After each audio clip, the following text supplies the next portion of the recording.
안녕하세요. 법원 회생위원 출신 법무사 최옥헌입니다. 오늘 어떻게 분위기가 많이 달라진 것 같죠? 좀 새롭게 하기 위해서 스튜디오 임대해가지고 지금 촬영을 하고 있습니다. 최근 업무차 등기소를 방문을 하게 되면 셀프 등기를 하기 위해서 줄을 서서 기다리고 있는 많은 분들이 이렇게 보게 되는데요.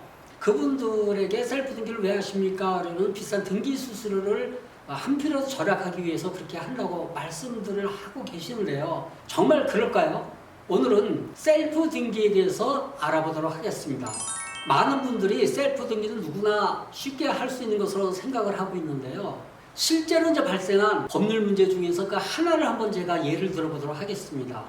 오랫동안에 병환으로 누워있는 아버지를 대신해서 장남인 아들이 매매 계약을 체결했거든요. 그래가지고 매수인이 소유권 이전 등기까지 모두 다 끝냈습니다. 그런데 둘째인 차남이 아버지가 지금 공무원 퇴직 이후에 17년 정도를 의사무능력자거든요. 무의식으로 누워있는데 도대체 이게 어떻게 된 경우냐 라고 따져서 문제가 발생을 한 건데요. 장남인 아들이 아버지의 인감도장을 이제 관리하고 있는 것을 기화로 해가지고 자기가 대리인으로서 매매계약을 체결을 했습니다.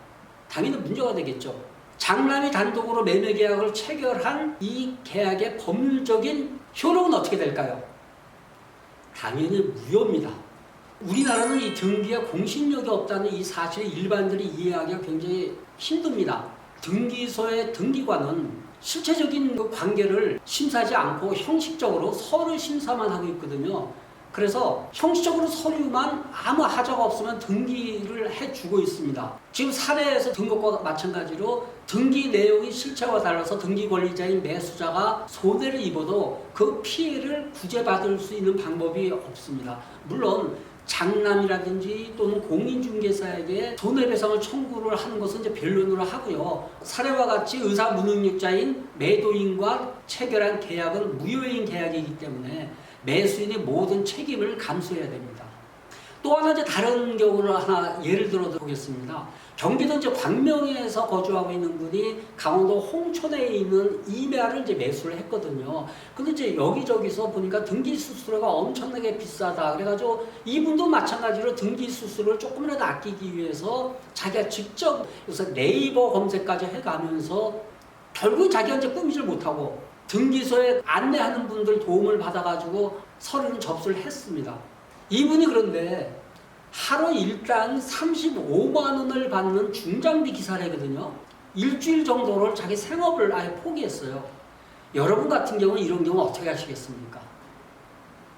매수인이 이제 아파트를 사면서 등기를 며칠 늦게 하는 경우도 있습니다. 물론 이제 세금 문제는 변론을 하고, 그런데 이 경우에 소유권 이전 등기가 늦어지면요, 이중 매매를 하게 될 가능성도 있고요. 또 매도인이 아직까지 소유권 이전 등기가 되어 있지 않는 것을 기화로 해가지고 담보 설정을 해버리거든요. 그럼 매수인은 꼼짝없이 그거에 대한 모든 부담을 져야 됩니다. 요즘 법무사 수수료가 그렇게 생각보다 비싸질 않습니다.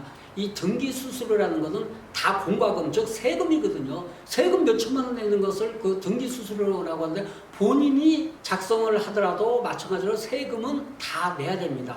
그러니까 힘들게 혼자 스스로 겸사겸사 한다고 생각하지 마시고 가장 가까운 법무사 사무실을 찾아가지고 등기 사건을 의뢰하는 것이 차라리 더 낫지 않을까, 여러분에게 그 방법을 권해드리고 싶습니다.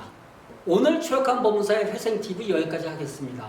다음번에도 더 재미있고 좋은 컨텐츠로 찾아뵐 테니까요. 좋아요, 구독 눌러주시고 여러분 안녕히 계세요.